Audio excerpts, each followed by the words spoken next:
Hello दोस्तों, नमस्कार। स्वागत है आपका हमारे यूट्यूब चैनल सम्राट एजुकेशन में। दोस्तों, आज की इस वीडियो में आप लोग को बीएससी एग्रीकल्चर 6 सेमेस्टर के एक विषय क्रॉप इम्प्रूवमेंट सेकंड रबी क्रॉप का मोस्ट इम्पॉर्टेंट जो भी मैंने अभी तक क्वेश्चन कराए हैं उन सभी को मैं फिर से कराने वाला हूं। मैराथन क्लास रहेगा ये आप लोगों का, ठीक है।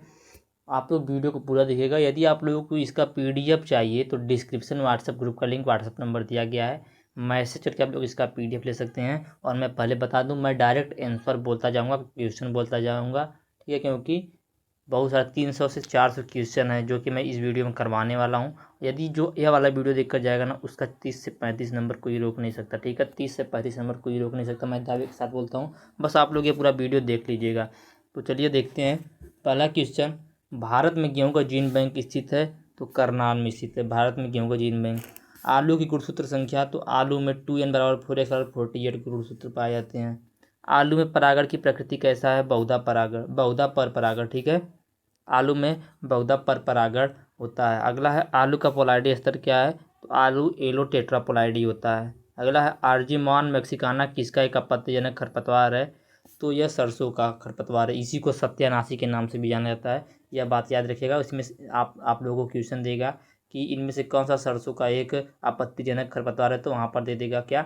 सत्यानाशी या आर्जीमॉन मैक्सिकाना। तो दोनों बात ही कही है। अगला है जब F1 का संकरण किसी पित्र से कराते हैं तो उसे किससे क्या जाना जाता है? तो उसे बैकक्रॉस के नाम से जाना जाता है, ठीक है। उसे बैकक्रॉस के रूप में जाना जाता है। अगला है गेहूं की KSML3 व की MLKS11 क्या है? तो मल्टी लाइन वैरायटी है, ठीक है। अगला है टमाटर का उत्पत्ति केंद्र कहाँ है? दक्षिणी अमेरिका। टमाटर का उत्पत्ति केंद्र कहाँ पर है? दक्षिणी अमेरिका है। अगला है टमाटर की गुणसूत्र संख्या, तो टमाटर में 2n बराबर 24 गुणसूत्र पाए जाते हैं। केंद्रीय आलू अनुसंधान संस्थान का कहाँ पर है? सेंट्रल पोटैटो रिसर्च इंस्टीट्यूट कहाँ पर है? शिमला में है, ठीक है। CPRI कहाँ पर है? तो शिमला में। CPRI का पूरा नाम सेंट्रल पोटैटो रिसर्च इंस्टीट्यूट है। अगला है सूरजमुखी का पुष्पक्रम। सूरजमुखी में किस प्रकार का पुष्पक्रम होता है? तो कैपिटुलम। देखिए, मैं थोड़ा सा धीरे धीरे बोल रहा हूँ क्योंकि थोड़ा सा तबीयत गड़बड़ है और बहुत ज़्यादा बोलना भी है इसकी वजह से, ठीक है। तो मैं थोड़ा धीरे धीरे बोल रहा हूँ, आप लोग मैनेज करिएगा। अगला है लाइकोपर्सिकम एस्कुलेंटस एल किसका वैज्ञानिक नाम है? तो टमाटर का। टमाटर का वैज्ञानिक नाम क्या है? लाइकोपर्सिकम एस्कुलेंटस एल, ठीक है। अगला है पूसा अर्ली ड्वार्फ प्रजाति है। पूसा अर्ली किसकी ड्वार्फ वैरायटी है? तो मटर की। अगला है हेलियंथस एन्नस किसका वैज्ञानिक नाम है? तो सूर्यमुखी का। अगला है इसमें सूर्यमुखी में 2n बराबर 2x बराबर 24 गुणसूत्र पाए जाते हैं, ठीक है। अगला सूर्यमुखी का अगला है BSH एक हाइब्रिड है किसका? सूर्यमुखी का, ठीक है। यहाँ पे देखिए 3 क्वेश्चन आपको बोल रहा है कि 2n बराबर 2x बराबर 24 किसका गुणसूत्र है? तो सूर्यमुखी का। अगला है BSH1 एक हाइब्रिड है किसका हाइब्रिड है? तो सूर्यमुखी का ही हाइब्रिड है। अगला है गेहूँ एक स्वपरागित फसल है किसके कारण गेहूँ जो है एक स्वपरागित फसल है? तो क्लिस्टोगामी के कारण जो है गेहूँ एक स्वपरागित फसल है। अगला है टमाटर में मुख्य प्रजनन का उद्देश्य क्या है? तो देखिए, टमाटर पूछे या कोई भी फसल पूछ दे तो वहाँ पर आप लोग इसी या ऑप्शन में देखने को मिलेगा, तो इसी के ऊपर टिक करेंगे। किसी भी क्रॉप का प्रजनन का मुख्य उद्देश्य होता है उच्च उपज, उच्च फल की गुणवत्ता, ठीक है, डिजीज रेजिस्टेंस, इंसेक्ट रेजिस्टेंस और resistance for abiotic and biotic resistance, ठीक है। इतना याद रखिएगा। अगला है आलू के कंद का रूपांतरण है तो तना। अगला है अवरोधी बिल्ट प्रजाति है किसकी? चना की, ठीक है। चना की अवरोधी बिल्ट प्रजाति है। अगला है इरूसिक एसिड पाया जाता है, तो इरूसिक एसिड किस में पाया जाता है? बहुत इंपॉर्टेंट है, सरसों में। अगला है एटलस 66 उच्च प्रोटीन का मुख्य स्रोत है। एटलस 66 किस अनाज का या किस क्रॉप का उच्च प्रोटीन का मुख्य स्रोत है? तो गेहूं का। अगला है गन्ने का कुल, तो गन्ना किस कुल से आता है? ग्रेमिनिया पोएसी। अगला है सैकरम ऑफिस नेरम में गुणसूत्र संख्या, तो सैकरम ऑफिस नेरम में 2n बराबर 2n बराबर 80 क्रोमोसोम पाया जाता है। टमाटर का कुल कौन सा है? किस फैमिली से आता है टमाटर? तो सोलेनेसी फैमिली से आता है। अगला है क्लोन वर्ड का प्रयोग कब किया जाता है? क्लोन सिलेक्शन का वर्ड कब यूज किया जाता है? तो आलू और गन्ने में किया जाता है, ठीक है। आगे देखते हैं नरबंध लाइन को किस नाम से जाना जाता है? जो मेल स्टेराइल लाइन होती है उसको किस नाम से जाना जाता है? उसको ए लाइन के रूप में भी जाना जाता है, ठीक है। मैंने सुबह समझाया भी था कैसे। अगला है अच्छी फसल के लिए चने की बीज दर कितनी रखती हैं? तो 75 से 100 किलोग्राम प्रति हेक्टेयर, ठीक है। अगला गेहूं के प्रमाणित बीज उत्पादन के लिए पृथक्करण दूरी कितनी होनी चाहिए? तो 3 मीटर। अगला है गेहूं के बीज उत्पादन के लिए जो संतुलित बीज दर है, ठीक है, जो पहले से माना हुआ बीज दर है वो कितना है? 100 से 120 किलोग्राम, ठीक है। 100 से 120 किलोग्राम प्रति हेक्टेयर। अगला है सूर्यमुखी के संकर बीज उत्पादन के लिए ए लाइन एवं आर लाइन का अनुपात कितना रखा जाता है? तो 3:1 रखा जाता है। कितना? 3:1। अगला है पूसा जय किसान किसका कायिक विभेद है? सरसों का। पूसा जय किसान सरसों का कायिक विभेद है। अगला है निम्नलिखित में से कौन सी सूर्यमुखी की प्रजाति है? तो मॉडर्न। देखिए यहाँ पर ऑप्शन नहीं लिया लेकिन मॉडर्न लिख दिया गया है डायरेक्ट, ठीक है, तो याद रखिएगा। अगला है फसल सुधार में किस नरपंथता की यूज होता है? तो CGMS का होता है, साइटोप्लाज्मिक जेनेटिक मेल स्टेरिलिटी, ठीक है, साइटोप्लाज्मिक जेनेटिक मेल स्टेरिलिटी का यूज किया जाता है नरपंथता में। अगला है निम्न में से किसे अनुरक्षित लाइन कहा जाता है? ठीक है, किसे अनुरक्षित लाइन या मेंटेनर लाइन कहा जाता है? तो बी लाइन को। बी लाइन को ही मेंटेनर लाइन या अनुरक्षित लाइन बोला जाता है। अगला है इक्रीसेट कहाँ पर है? तो इक्रीसेट का पूर्ण नाम होता है international crops research institute for semi arid tropics, जो कि भारत के हैदराबाद में स्थित है, ठीक है। अगला है पाइसम सटाइवम में गुणसूत्र संख्या है। तो पाइसम सटाइवम किसको बोलते हैं? आप लोगों को पता होना चाहिए, कमेंट में बताइएगा। पाइसम सटाइवम में 14 क्रोमोसोम पाए जाते हैं। अगला है सूर्यमुखी किस कुल का पौधा है? तो एवा एस्टोरेसी, ठीक है।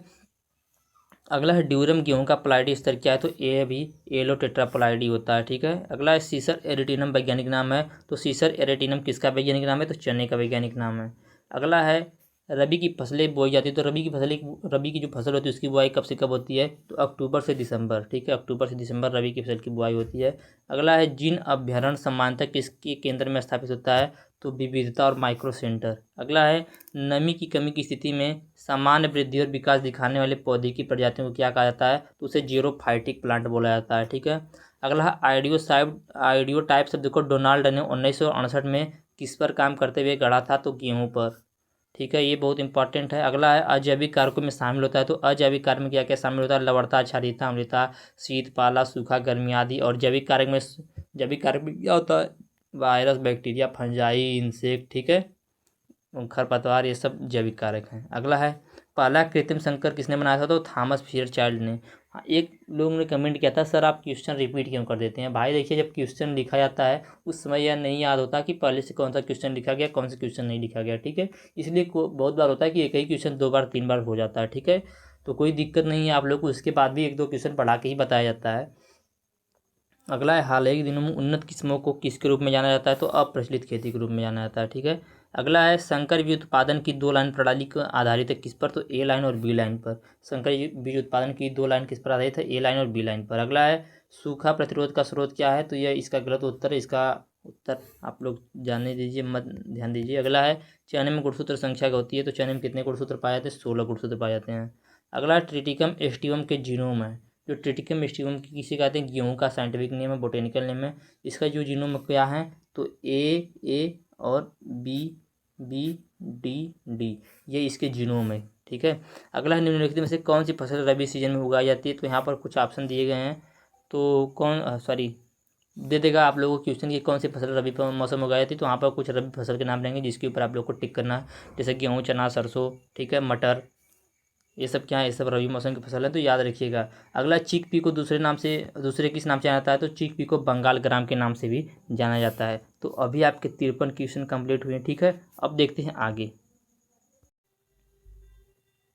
अगला क्वेश्चन है चिक पी में बहुतायत मात्रा में पाया जाता है। 54वां क्वेश्चन है, याद रखिएगा। चिक पी में बहुत अधिक मात्रा में क्या पाया जाता है? तो प्रोटीन पाया जाता है। अगला है गेहूं में आधारी गुणसूत्र संख्या कितनी होती है? तो 7। देखिए आधारी गुणसूत्र संख्या पूछ रहा है, और वैसे गेहूं में गुणसूत्र संख्या कितना होता है मैंने कई बार बताया, इसलिए नहीं बताऊंगा, आप लोग बताएंगे कमेंट में। अगला है ब्रेचिका की चतुर्कुड़ित स्पीसीज की उत्पत्ति किसने दी थी? तो नागा हेरू ने दी थी, ठीक है। अगला है IISR स्थित है। तो Indian Institute of Sugarcane Research कहाँ पर स्थित है? लखनऊ में स्थित है। IISR का पूरा नाम होता है Indian Institute of Sugarcane Research, ठीक है। अगला है मटर में पुंकेसरों की संख्या होती है। तो 9+1 पुंकेसर होते हैं किसमें? मटर में। अगला है मटर को उगाया जाता है तो किस सीजन में? रबी ऋतु में या रबी सीजन में। अगला है मटर के फलों को क्या कहा जाता है? तो मटर के जो फल होते हैं उसको पोड कहा जाता है, ठीक है।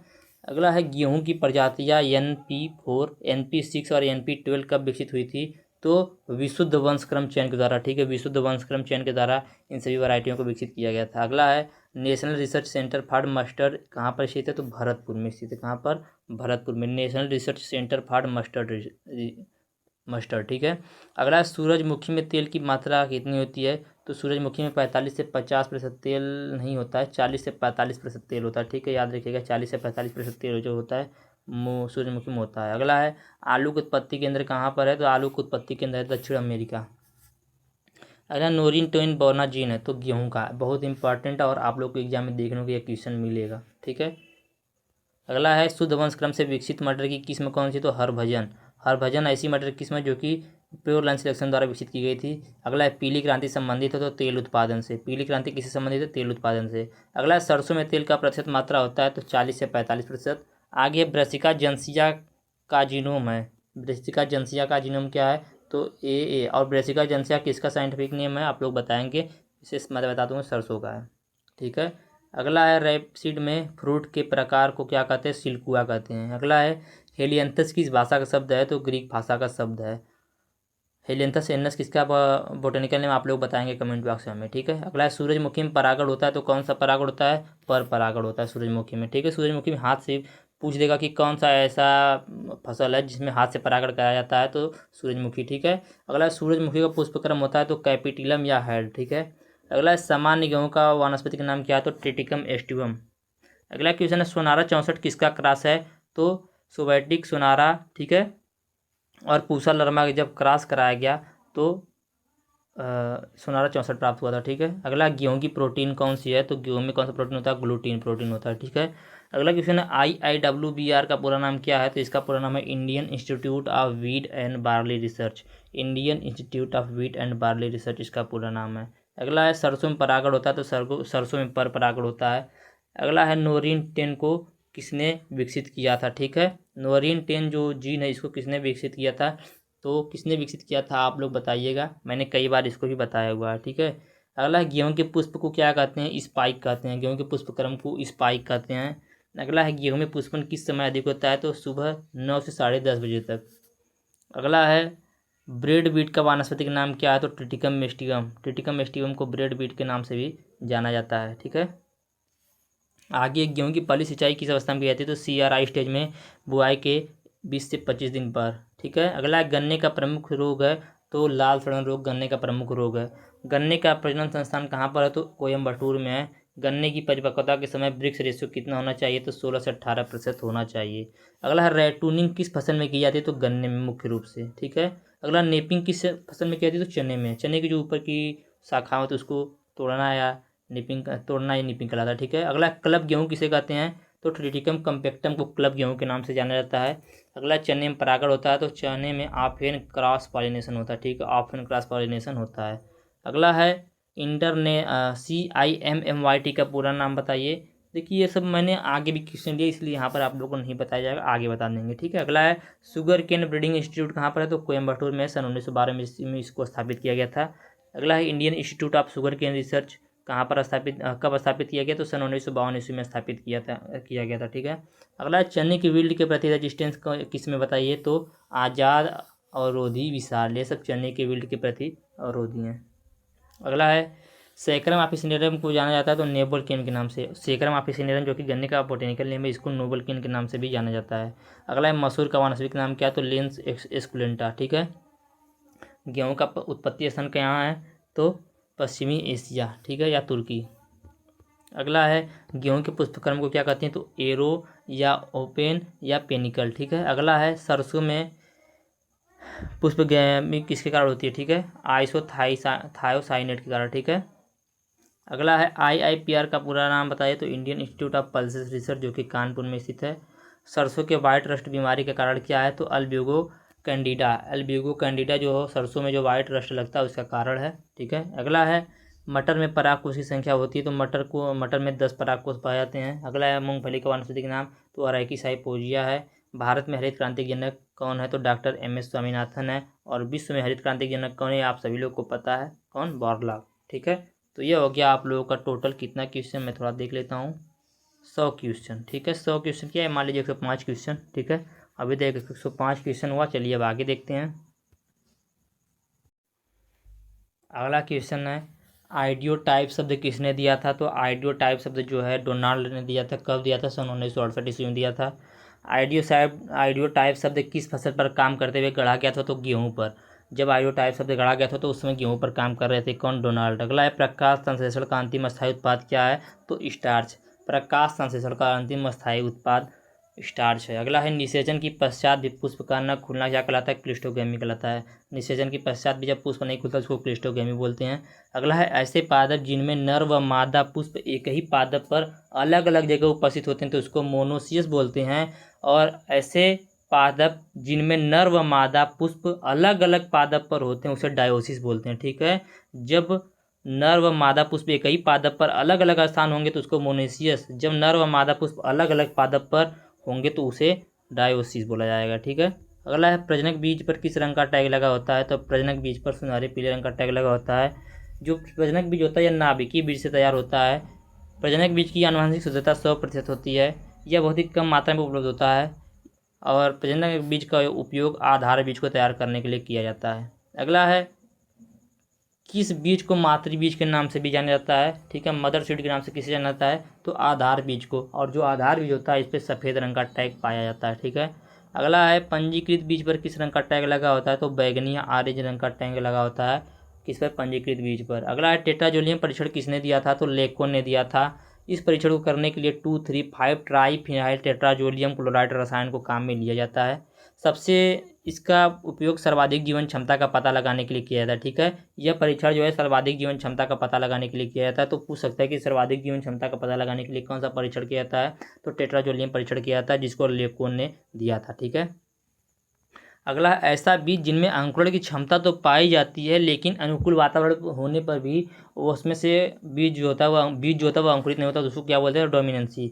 उसमें जो बीज होता है उसको सुप्तावस्था में चला जाता है, इस अवस्था को डोमिनेंसी बोलते हैं। ठीक है, कोई बीज ऐसा होता है जिसमें अंकुरण की क्षमता होती है और उसके अनुकूल वातावरण भी होता है लेकिन फिर भी उसमें से बीज जो होता है अंकुरित नहीं होता, तो इस प्रोसेस को क्या बोलते हैं? इस अवस्था को क्या बोलते हैं? तो डोमेंसी। ठीक है, वह सुषुप्ता अवस्था में चला जाता है। अगला एनएससी कहाँ है? नेशनल सीड कॉर्पोरेशन कहाँ है? तो नई दिल्ली में 7 नवंबर 1963 ईस्वी को इसको स्थापित किया गया था। अगला है गेहूं में परीक्षण भार। ठीक है, परीक्षण भार कितना होना चाहिए? तो विभिन्न क्रॉप का मैंने ले लिया यहाँ पे। तो परीक्षण मतलब 1000 बीजों की संख्या है। यदि 1000 बीज लेंगे गेहूं का तो उसे कितना ग्राम होना चाहिए? जौ का लेंगे तो कितना ग्राम होना चाहिए? परीक्षण भार, जो कि जिससे सिलेक्शन के लिए बुआई कर सकते हैं। ठीक है, तो गेहूं का 40 ग्राम है, चावल का 25 ग्राम, जौ का 37 ग्राम, मक्के का 200 ग्राम, काबुली चने का 26 ग्राम, मटर का 120 से 220 ग्राम। ठीक है, ये विभिन्न फसलों के परीक्षण भार हो गए। आगे देखते हैं NBPGR का मुख्यालय कहाँ है? तो NBPGR का मुख्यालय नई दिल्ली में है। NBPGR का पूरा नाम होता है national bureau of plant genetic resources. National bureau of plant genetic resources. ठीक है, IBPGR का पूरा नाम क्या है? तो IBPGR का पूरा नाम है international board of plant genetic resources. NBPGR का national bureau of plant genetic resources और IBPGR का international board of plant genetic resources. ठीक है, अगला है बीज अधिनियम कब पारित हुआ? तो सन 1966 ईस्वी में बीज अधिनियम पारित हुआ था। अगला है गेहूं में गुणसूत्र संख्या बताइए। तो गेहूं में कितने गुणसूत्र पाए जाते हैं? 42 गुणसूत्र पाए जाते हैं। 2n बराबर 42, मक्का में 2n बराबर 20, जौ में 2n बराबर 14, मटन में 2n बराबर 14, चने में 2n बराबर 16। ठीक है, तो ये विभिन्न क्रॉप में क्रोमोसोम नंबर तो याद रखिएगा। अगला क्लिस्टोगैमी किस फसल में पाया जाता है? तो मुख्य रूप से गेहूँ, जौ, चावल व जौ में क्लिस्टोगैमी पाया जाता है। ठीक है, क्लिस्टोगैमी क्या होता है मैंने पीछे बताया हुआ है। अगला है गेहूं में मल्टी लाइन उत्पन्न की जाती है किस विधि द्वारा? तो बैक क्रॉस विधि द्वारा। ठीक है, गेहूं में मल्टी लाइन बैक क्रॉस विधि द्वारा उत्पन्न की जाती है। अगला है गेहूं की बौनी जीन है तो नोरिन 10, जिसको एनी बॉरलॉग द्वारा 1960 में मैक्सिको में विकसित किया गया था। ठीक है, यह गेहूं का क्या है? एक गेहूं में बौनेपन का कारण है। ठीक है, यही जीन नोरिन 10 जिसको 1960 में एनी बॉरलॉग ने मैक्सिको में विकसित किया था। अगला है गेहूं में प्रोटीन की मात्रा बताइए। तो गेहूं में 10 से 12% प्रोटीन, 70% कार्बोहाइड्रेट, 1.5 से 2% वसा पाया जाता है। ठीक है, अगला है विश्व में सबसे ज़्यादा गेहूं का उत्पादन कहाँ पर होता है? तो सबसे ज़्यादा उत्पादन चीन में होता है, उसके बाद भारत में होता है। ठीक है, अगला है गेहूं का उत्पत्ति स्थान कहाँ पर है? तो गेहूं का उत्पत्ति स्थान दक्षिण पश्चिमी एशिया या तुर्की है। ठीक है, दक्षिण पश्चिमी एशिया या तुर्की गेहूं का उत्पत्ति स्थान है। गेहूं जो है सेल्फ पॉलिनेटेड व C3 तथा एक बीजपत्री प्लांट है। ठीक है, गेहूं जो होता है ग्रेमिनी या पोएसी कुल से आता है। गेहूं में कैरियोसिप टाइप का फ्रूट पाया जाता है। ठीक है, इसके पुष्पक्रम की बात करें तो इसके पुष्पक्रम को स्पाइक, बाली या ईयर बोलते हैं। ठीक है, स्पाइक, बाली या ईयर के रूप में जाना जाता है। आगे है जौ। तो जौ का वानस्पतिक नाम है हार्डियम वल्गियर। यह भी ग्रेमिनी या पोएसी कुल से संबंधित है। इसका उत्पत्ति स्थान यूथोपिया है। ठीक है, इसमें भी गेहूं के समान ईयर, बाली, स्पाइक पाया जाता है पुष्पक्रम। ठीक है, इसमें भी फ्रूट कैरियोप्सिस होता है, फ्रूट टाइप कैरियोप्सिस होता है। ठीक है, जौ में कौन सा प्रोटीन पाया जाता है, इंपॉर्टेंट है। तो जौ में होर्डिन नाम का प्रोटीन पाया जाता है जो कि 11.5% होता है जौ में, ठीक है। जौ में 11.5% होर्डिन प्रोटीन पाया जाता है। इसमें कार्बोहाइड्रेट 75% पाया जाता है, ठीक है।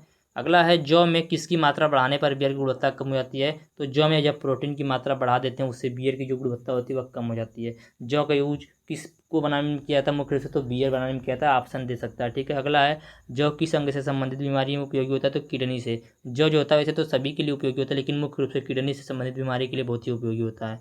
अगला CIMMYT का पूरा नाम बताइए। तो मैंने पीछे नहीं बताया था इसलिए यहाँ पे बता देता हूँ। CIMMYT का पूरा नाम होता है इंटरनेशनल मेज एंड वीट इम्प्रूवमेंट सेंटर, ठीक है। अब यहाँ पर कुछ लोग सोचेंगे भाई यहाँ पर तो कुछ और ही दिया गया है, यहाँ पर फुल फॉर्म में कुछ और ही हो गया। वहाँ पे दिया CIMMYT और यहाँ पे इंटरनेशनल मेज एंड वीट इम्प्रूवमेंट सेंटर हो गया। तो हाँ भैया यही होगा सही उत्तर। आप लोग जहाँ से चाहें वहाँ पे सर्च कर सकते हैं, ठीक है। CIMMYT का पूरा नाम होता है इंटरनेशनल मेज एंड वीट इम्प्रूवमेंट सेंटर। इसकी स्थापना सन 1943 ईस्वी में मैक्सिको में हुई थी, ठीक है। 1943 ईस्वी में मैक्सिको में इसकी स्थापना हुई थी। अगला है मक्के की प्रोटीन को क्या कहते हैं। तो मक्के में एक प्रोटीन पाया जाता है जिसे जीन बोलते हैं। क्या बोलते हैं, जीन बोलते हैं। मक्के को अनाजों की रानी भी कहा जाता है, ठीक है। और अनाजों का राजा गेहूं को कहा जाता है, ठीक है। तो इसे अनाजों की रानी कहा जाता है। यह C4 प्लांट होता है और यह क्रॉस पॉलिनेटेड क्रॉप होता है। इसमें मतलब पर परागण होता है, ठीक है। अगला है इक्री सीड कहाँ पर है। तो इक्री सीड हैदराबाद में स्थित है, भारत में हैदराबाद में स्थित है, जिसको सन 1972 ईस्वी में स्थापित किया गया था। इसका पूरा नाम होता है international crops research institute for semi arid tropics. अगला है दलहनी फसलों का राजा किसे कहा जाता है। तो चने को। चना जो है दलहनी फसलों का राजा है, ठीक है। इसका बोटेनिकल नेम है साइसर एरिटिनम, ठीक है। Chromosome number 2n/14। कुल इसका लेग्यूमिनेसिया फैबेसी है। इसमें 21% प्रोटीन, 4.5% वसा, 61.3% कार्बोहाइड्रेट पाया जाता है, ठीक है। यह भी C3 प्लांट और सेल्फ पॉलिनेटेड क्रॉप है, ठीक है। यह लॉन्ग डे प्लांट है, ठीक है। भारत में सबसे ज़्यादा इसका उत्पादन मध्य प्रदेश में होता है। इसमें मैलिक व आगेलिक अम्ल के कारण इसका जो पत्ता होता है वह उसका स्वाद खट्टा होता है। यह इसमें कैल्शियम और आयरन की अधिकता पाई जाती है, ठीक है। चने में कैल्शियम और आयरन की अधिकता पाई जाती है। मैं थोड़ा जल्दी जल्दी बोल रहा हूँ, कोई दिक्कत नहीं भाई, आप लोग मैनेज करिएगा यार। आगे देखते हैं। तो अभी तक आप लोगों के कितने क्वेश्चन हो गए, 30 क्वेश्चन हो गया। 100 क्वेश्चन पहले मैंने कराया था, तो 130 क्वेश्चन हो गए। चलिए आगे चलते हैं अब। अगला क्वेश्चन है मसूर का वानस्पतिक नाम क्या है। तो मसूर का वानस्पतिक नाम है लीनस स्कुलेंटा। लीनस स्कुलेंटा। मटर के आर्किल प्रजाति को भारत में कब प्रस्तावित किया गया था। तो सन 1970 ईस्वी में इंग्लैंड से, ठीक है। अगला है आलू का रंग हरा किसके कारण होता है। तो सोलेनिन के कारण, ठीक है। सोलेनिन के कारण आलू का जो रंग होता है वह हरा हो जाता है। अगला है गेहूं का प्रस्तावित किस्म बताओ। तो सोनारा 64 और लरमा रोजो गेहूं का प्रस्तावित किस्म है। अगला गेहूं का मुख्य खरपतवार क्या है। तो फेलरिस माइनर, जिसे गेहूंसा के नाम से भी जाना जाता है, ठीक है। इसे गेहूं का मामा भी बोलते हैं। तो यह गेहूं का मुख्य खरपतवार है। अगला गेहूं के रस्ट कवक के बारे में सबसे पहले किसने बताया था। तो केसी मेहता, करमचंद मेहता ने। इन्होंने बताया था कि गेहूं में जो रस्ट पाया जाता है वह कैसे आता है, कहाँ से आता है, कब आता है, कौन सा कवक है, इन सभी के बारे में केसी मेहता जी ने बताया था। अगला है IIWBR कहाँ है। तो Indian Institute of wheat and barley research Karnal Haryana में है। कहाँ पर है, करनाल हरियाणा में है। और IIWBR का पूरा नाम Indian Institute of wheat and barley research है, ठीक है। अगला है भारत में सबसे ज़्यादा गेहूं का उत्पादन कहाँ पर होता है। तो उत्तर प्रदेश में होता है, उसके बाद मध्य प्रदेश में होता है, उसके बाद पंजाब में होता है। लेकिन इससे पहले पंजाब में सबसे ज़्यादा उत्पादन होता था, इसीलिए ऑप्शन में आप लोगों को पंजाब ज़्यादा देखने को मिलेगा। उत्तर प्रदेश या और मध्य प्रदेश यदि न हो तो वहाँ पे आप लोग पंजाब के ऊपर सही कर देंगे, ठीक है। तो भारत में सबसे ज़्यादा गेहूं का उत्पादन उत्तर प्रदेश में होता है। अगला है गेहूं के बौनेपन के लिए उत्तरदायी जीन कौन सा है। तो नोरिन 10। इस नोरिन 10 को किसने प्रतिस्थापित किया था, किसने इसका खोज किया था। तो एनी बारलांग ने किया था, ठीक है। मैंने बताया हुआ है पहले से। अगला गेहूं का वानस्पतिक नाम क्या है। तो गेहूं का वानस्पतिक नाम सेक्रम ऑफिसिनेरम है। इसकी उत्पत्ति भारत में हुई है, ग्रेमनी पोएसी कुल से आता है, ठीक है। गन्ने में पुष्पक्रम की प्रक्रिया क्या कहलाती है। तो एरोइंग कहलाती है। गन्ने में जब पुष्पक्रम निकलता है तो उस प्रक्रिया को एरोइंग बोला जाता है। अगला है सेक्रम ऑफिसिनेरम किस प्रकार से प्राप्त हुआ था, किसका किसका क्रॉस है। तो सेक्रम बारबेरी और सेक्रम स्पॉन्टेनियम का जब आपस में क्रॉस कराया गया तो उसमें से सेक्रम ऑफिसिनेरम प्राप्त हुआ था। अगला है सेक्रम ऑफिसिनेरम को किसने विकसित किया था। तो TS वेंकटरमन जी ने सेक्रम ऑफिसिनेरम को विकसित किया था। अगला है शक्कर का कटोरा किसे कहा जाता है। तो क्यूबा को शक्कर का कटोरा कहा जाता है, क्योंकि यहाँ पर जो शक्कर होता है इसका उत्पादन बहुत ज़्यादा होता है चीनी का। शक्कर को चीनी बोलते हैं भैया। अगला है भारत में सबसे ज़्यादा गन्ने का उत्पादन कहाँ होता है। तो उत्तर प्रदेश में सबसे ज़्यादा गन्ने का उत्पादन होता है, उसका तो महाराष्ट्र में होता है। और यदि चीनी के उत्पादन की बात करें, देखिए गन्ना तो उत्तर प्रदेश में होता है, लेकिन यदि चीनी उत्पादन की बात करें तो मध्य प्रदेश में होता है सबसे ज़्यादा चीनी का उत्पादन, ठीक है। अगला है IISR है। तो IISR का पूरा नाम क्या है पहले जान लेते हैं। तो Indian Institute of Sugarcane Research, जो कि लखनऊ में स्थित है, 1952 ईस्वी में इसको स्थापित किया गया था। SBI का पूरा नाम शुगर केन ब्रीडिंग इंस्टीट्यूट है, जो कि तमिलनाडु में 1912 में इसको भी प्रतिस्थापित किया गया था, ठीक है। अगला है ISI इंडियन शुगर इंस्टीट्यूट जो कि कानपुर में स्थित है, ठीक है। अगला है गन्ने में क्रोमोसोम, तो गन्ना पूछ दिया सैकड़ों आप इसे नाम दे दे तो 2n = 80, 2n = 80 क्रोमोसोम पाया जाता है गन्ने में। अगला है जैविक तनाव के कारण क्या है, तो जैविक तनाव के कौन कौन से कारक हैं, तो कीट, रोग, खरपतवार और जानवर। अबार्टिक स्ट्रेस की या अजैविक तनाव के temperature, stress, drought, fluid, Frost आदि बहुत सारे कारक हैं, ठीक है। अगला है गन्ने में लाल सड़न रोग का कारण, रोग किसके कारण होता है। पहली बात तो पूछेगा गन्ने का मुख्य रोग क्या है, तो लाल सड़न रोग है। यह रोग किसके कारण होता है, तो एक कवक के कारण होता है। कवक का नाम क्या है, तो कोलेटोट्राइकम फेल्केटम। कोलेटोट्राइकम फेल्केटम गन्ने का लाल सड़न रोग का कवक है, ठीक है। अगला है तंबाकू में निकोटीन की मात्रा कितनी होती है, तो 2 से 8% होता है। अगला है 2n = 34 किसका गुणसूत्र है, तो सूर्यमुखी का गुणसूत्र है, ठीक है। अगला है BSH1 किसका संकर है, तो सूर्यमुखी का ही है। अगला है गेहूँ किस कारण स्वपरागित फसल है, तो क्रिस्टोगैमी के कारण। अगला है प्रजनन का मुख्य उद्देश्य क्या है, ठीक है। किसी भी क्रॉप में पूछे प्रजनन का मुख्य उद्देश्य क्या है, तो आप लोग यहीं लिखेंगे उच्च उपज, उच्च क्वालिटी, रोग और कीट प्रतिरोधिता, उच्च गुणवत्ता, जैविक और अजैविक प्रतिरोधिता, ठीक है। अगला है टमाटर का कुल, तो टमाटर सोलेनेसी कुल से आता है। अगला है नरबंध लाइन को कहा जाता है, तो नरबंध लाइन को क्या कहा जाता है, तो नरबंध लाइन को ए लाइन के नाम से जाना जाता है। अगला है सूर्यमुखी के संकर बीज के उत्पादन के लिए ए लाइन एवं आर लाइन का अनुपात कितना रखा जाता है, तो 3:1 रखा जाता है। अगला है मेंटेनर लाइन किसे कहते हैं, तो बी लाइन को मेंटेनर लाइन कहते हैं, ठीक है। अगला है ब्रेसिका की चतुर्गुणित या टेट्रापोलाडी स्पीसीज की उत्पत्ति किसने दी थी, तो नागा हेरू द्वारा दिया गया था इसको, ठीक है। अगला है आलू का उत्पत्ति केंद्र कहाँ पर है, तो दक्षिणी अमेरिका आलू का उत्पत्ति केंद्र है। आलू में गुणसूत्र संख्या कितनी होता है, तो 2n = 48, ठीक है। आलू में गुणसूत्र संख्या होता है। अगला है अर्जिमोन मैक्सिकाना किसका आपत्तिजनक खरपतवार, तो सरसों का, जिसे सत्या के नासी के नाम से भी जाना जाता है। अगला है जब यफोन का संकट किसी भी पित्र से कराते हैं तो उसे किस नाम से जाना जाता है, तो उसे बैकरास के रूप में जाना जाता है। अगला है गेहूँ के बीज उत्पादन के लिए बीज दर कितनी होती है, तो 85 से 100 किलो होता है, ठीक है। और वहाँ पे मैंने 100 से 120 बताया था, वो गलत है, ठीक है। बीज उत्पादन के लिए थोड़ा सा दूरी ज़्यादा रखेंगे, ठीक है, तो इसलिए बीज का कम यूज करेंगे, 85 से 100 kg याद रखिएगा। अगला है सूर्यमुखी में बीज उत्पादन के लिए ए लाइन का संकलन किससे किया था, तो आर लाइन से किया था, ठीक है।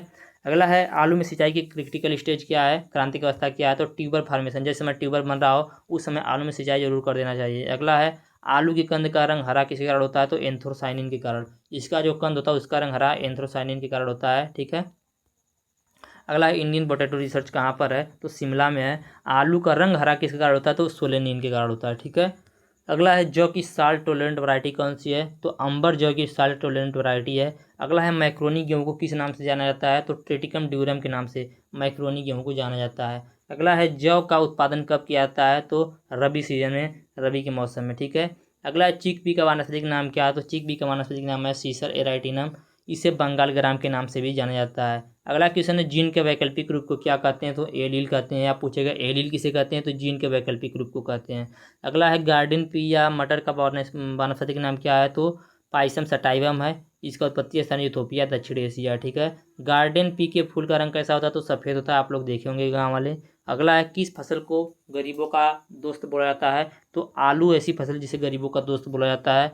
अगला है पीली क्रांति किससे संबंधित है, तो पीली क्रांति तिलहन उत्पादन से संबंधित है। अगला है लाल क्रांति किससे संबंधित है, तो टमाटर से। गोल क्रांति आलू से, ठीक है। अगला है कौन सी क्रांति कृषि के सभी क्षेत्रों में से जुड़ी है, तो इंद्रधनुष क्रांति, ठीक है। अगला है एक शरीर जो निकलता है, एक शरीर जो निकलता है म्यूटेशन ब्रीडिंग में, उसका खोज किसने किया था, तो रोन्टजन ने किया था, ठीक है। अगला है डुप्लीकेट जीन एक्शन में टेस्ट क्लास का अनुपात क्या होगा, तो 3:1। अगला है गेहूं के भ्रूणपोष में गुणसूत्र की संख्या, तो गेहूं के भ्रूणपोष में 63 क्रोमोसोम पाए जाते हैं। अगला है प्रथम कृत्रिम संकर किसके द्वारा बनाया गया था, तो थॉमस फेयरचाइल्ड के द्वारा बनाया गया था। अगला है चना एवं गेहूं के क्रमशः बीज गुणन का अनुपात कितना होना चाहिए, तो 1:10 और 1:20, ठीक है। अगला है सप्लीमेंट्री जीन का रेशियो कितना होता है, तो 9:3:4। अगला है किस फसल में एक लिंगता द्विलिंगाश्रयी एवं पूर्वता पाई जाती है, तो मक्के में एक लिंगता द्विलिंगाश्रयी एवं पूर्वता पाई जाती है। अगला है जीन को कारक किसने बोला कि जीन एक कारक है, तो मेंडल जी ने बोला था कि जीन कारक है, ठीक है। पूसा बोरला किसकी प्रजाति है, तो गेहूं की एक प्रजाति है, ठीक है। क्रॉस A×B C×D की क्या प्रदर्शित करता है, तो वो डबल क्रॉस को प्रदर्शित करता है, ठीक है। सिंगल क्रॉस क्या प्रदर्शित करता है, तो A×B, ठीक है, A×B×C। अगला है दलहनों का राजा कौन है, तो चना। दलहनों का राजा चना, दलहनों की रानी मटर। तिलहनों का राजा मूंगफली, तिलहनों की रानी तिल। सब्जियों का राजा है आलू, सब्जियों की रानी भिंडी। फसलों का राजा गेहूँ, फसलों की रानी मक्का। IOR का पूरा नाम तो इंडियन ऑयल सीड रिसर्च, जो कि हैदराबाद में स्थित है। तो 65 क्वेश्चन ये भी हो गया। तो भैया पहले मैंने आप लोगों को 100 क्वेश्चन बताया, ठीक है, फिर मैंने आप लोगों को 35 क्वेश्चन बताया, फिर मैंने आप लोगों को 65 क्वेश्चन बताया। तो टोटल मिला के कितना हो गया? 200 क्वेश्चन हो गए, टोटल 200 क्वेश्चन हो गए, ठीक है। तो अभी आगे कुछ क्वेश्चन और भी देख लेते हैं। यदि क्वेश्चन रिपीट नहीं होगा तो आगे देखेंगे, यदि रिपीट होने लगेगा तो नहीं देखेंगे, ठीक है। तो आप लोग वीडियो में बने रहिएगा। तो ये जो PDF इस वीडियो को मैंने परचेस किया हुआ है, ठीक है। तो चलिए देख लेते हैं इसका भी कुछ क्वेश्चन। सूरजमुखी उत्पादन में भारत का कौन सा स्थान है? तो चौथा स्थान आता है, ठीक है। अगला है जौ की खेती करने वाले देशों में भारत का स्थान कौन सा है? तो 6वां स्थान है। अगला है जौ का छिलका रहित प्रजातियों का नाम बताइए। तो जौ की छिलका रहित प्रजाति है करण 16, करण 231, करण 265 आदि बहुत सारी वैरायटी हैं, ठीक है। अगला चने के पुष्प में कितने परागकोश होते हैं? तो 10 परागकोश होते हैं। अगला है चने में अधिक फली बनने के कारण पौधों पर प्रथम फली बनने के बाद ही क्रॉसिंग का कार्य शुरू करना चाहिए, किसने बताया था? तो बहल एवं गोवड़ा ने बताया था कि चने में अधिक फली बनने के लिए पौधों की प्रथम फली बनने के बाद ही क्रॉसिंग का कार्य शुरू कर देना चाहिए, ठीक है।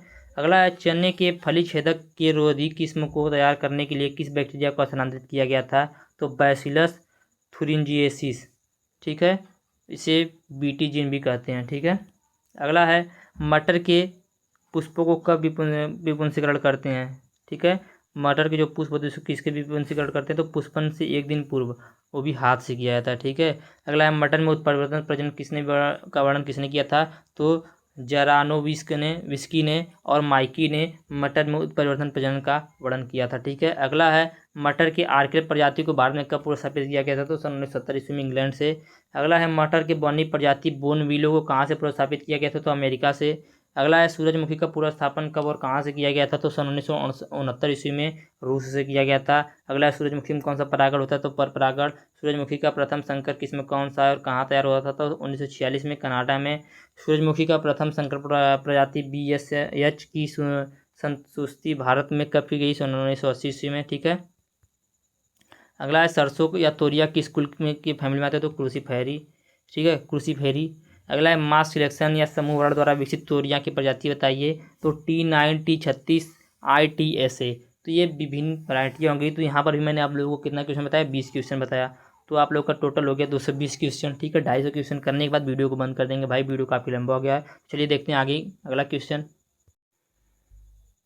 तो अगला क्वेश्चन है कुसुम का उत्पत्ति स्थान कहाँ है? तो एबिसिनिया, अफगानिस्तान या इथोपिया, ठीक है। कुसुम बीजों में तेल की मात्रा कितनी होती है? तो 32%, ठीक है। अगला है विश्व में सर्वाधिक कुसुम किस देश में होता है? तो भारत में, कुल क्षेत्रफल का 75%। अगला है भारतीय सरसों का वैज्ञानिक नाम है? तो ब्रासिका जेनेसिया। अगला है सरसों के समूह वर्ण द्वारा विकसित किस्म बताइए। तो T9, BH2, TS29, ठीक है। ये सब सरसों के मास सिलेक्शन द्वारा प्रतिस्थापित किस्में या विकसित की गई किस्में हैं, ठीक है। अगला है तोरिया के संश्लिष्ट किस्म कौन सा है? तो संगम। अगला है भूरी सरसों का एक संश्लिष्ट किस्म का नाम बताइए। तो पूसा जय किसान। अगला है प्याज का वानस्पतिक नाम क्या है? तो एलियम स्पिया, ठीक है, एलियम सीपा बोल सकते हैं, यह प्याज का वानस्पतिक नाम है। अगला है प्याज में पाई जाने वाली गंध किसके कारण होता है? तो एलिल प्रोपिल डाइसल्फाइड के कारण, ठीक है। अगला है आर्का कल्याण किसकी प्रजाति है? तो प्याज की, ठीक है। आगे देखते हैं विश्व में सर्वाधिक आलू किस देश में होता है? तो चीन में होता है। आलू का उत्पत्ति स्थान मैक्सिको या अमेरिका में। अगला है आलू के अगेती झुलसा रोग का कारण क्या है? तो अल्टरनेरिया सोलानी आलू के अगेती झुलसा रोग का कारक है। अगला है आलू का भूरा विगलन रोग का पैथोजन क्या है? तो स्यूडोमोनास सोलेनेसियम, ठीक है। अगला है कुफरी चंद्रमुखी किसकी किस्म है? तो आलू की। अगला है ड्यूरम गेहूं की खेती मुख्यतः कहाँ की जाती है? तो दक्षिण व मध्य भारत में। अगला है सूरजमुखी का उद्गम स्थल क्या है? तो मैक्सिको है। आलू का मुख्य फसल की बुआई का समय क्या है? तो 15 से 25 अक्टूबर। बरसिम का उत्पत्ति स्थान कहाँ है? मिस्र है। बरसिम को भारत में कब पुनर्स्थापित किया गया था? तो सन 1904 ईस्वी में पुनर्स्थापित किया गया था। आगे देखते हैं कुछ क्वेश्चन और। अगला क्वेश्चन है प्रकाश अवधि के आधार पर गेहूं किस प्रकार का फसल है? तो C3 फसल है, ठीक है। अगला है पूसा कल्याणी किसकी जाती है? तो भूरी सरसों की। पूसा कल्याणी किसकी जाती है? तो भूरी सरसों की। अगला है भारत में गेहूं के किन प्रजातियों की खेती की जाती है? तो ट्रिटिकम मिस्टिकम की जाती है, ठीक है, ट्रिटिकम ड्यूरम की और ट्रिटिकम डिकोकम की, ठीक है। आगे देखते हैं गार्डन मटर का वानस्पतिक नाम क्या है? तो पाइसम सैकमम, ठीक है। अगला है जौ का वानस्पतिक नाम क्या है? तो हार्डियम वल्गियर, ठीक है। अगला है सूर्यमुखी का उद्गम स्थल कहाँ पर है? उत्तरी अमेरिका। सूर्यमुखी का पुष्प क्रम क्या कहलाता है? कैपिटल या हेड। सूर्यमुखी में अधिक सफल प्रजनन विधि कौन सी है? तो संकर रोज प्रजनन। ठीक है। अगला है टमाटर का उत्पत्ति स्थान कहाँ है? दक्षिण अमेरिका। तो ये सब मैंने बता दिया है। टॉपिंग की क्रिया किस फसल में की जाती है? तो तंबाकू में। अगला है जई का उत्पत्ति स्थान कहाँ पर? तो एशिया माइनर। जई का वैज्ञानिक नाम क्या है? अविना सटाइवा। तो आज के लिए बस इतना ही इस वीडियो में। तो आज की इस वीडियो में मैंने आप लोगों को लगभग 250 क्वेश्चन कराए हैं क्राफ्ट इंप्रूवमेंट सेकेंड रबी क्राफ्ट की, जो कि आपके एग्जाम के लिए बहुत ही ज़्यादा इंपॉर्टेंट होने वाले हैं। और यदि आप लोगों ने यह पूरा वीडियो देख लिया तो मुझे उम्मीद है कि आप लोग का जो है 50 में से 35 से 40 नंबर कोई रोक नहीं सकता है। ठीक है, जिस हिसाब से यह क्वेश्चन कराया गया है। और यदि आप लोगों को और भी क्वेश्चन चाहिए तो कमेंट में लिखिएगा। नेक्स्ट वीडियो तो आप लोग को एक वीडियो और दे दिया जाएगा जिसमें कुछ और इंपॉर्टेंट क्वेश्चन को सबमिट कर लिया जाएगा। ठीक है, तो ये वीडियो अच्छा लगा तो वीडियो को लाइक कर लीजिएगा, चैनल को सब्सक्राइब कीजिएगा, अपने दोस्तों के पास शेयर कीजिएगा। इसका पीडीएफ चाहिए आप लोग को तो डिस्क्रिप्शन में व्हाट्सएप ग्रुप का लिंक, व्हाट्सएप नंबर दिया गया है, मैसेज करके आप लोग इसका पीडीएफ ले सकते हैं। धन्यवाद। जय हिंद।